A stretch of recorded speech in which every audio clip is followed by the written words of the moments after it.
ทำไมรถถึงวิ่งได้ล่ะหลังจากเติมน้ำมันแล้ว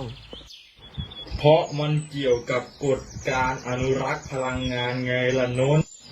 ในน้ำมันเชื้อเพลิงมีพลังงานเคมี เมื่อเครื่องยนต์เผาไหม้พลังงานเคมีจะเปลี่ยนเป็นพลังงานความร้อนแล้วเปลี่ยนต่อเป็นพลังงานกลทำให้ล้อหมุนงั้นพลังงานไม่ได้หายไป แต่มันเปลี่ยนรูปใช่ไหมใช่เลยตอนรถวิ่งเนี่ยจะมีพลังงานจนแต่ก็มีบางส่วนเปลี่ยนเป็นพลังงานความร้อนจากเครื่องยนต์พลังงานเสียงจากท่อไอเสียพลังงานความร้อนจากแรงเสียดทานของล้องั้นที่เครื่องร้อนๆก็คือพลังงานเปลี่ยนรูปนี่เอง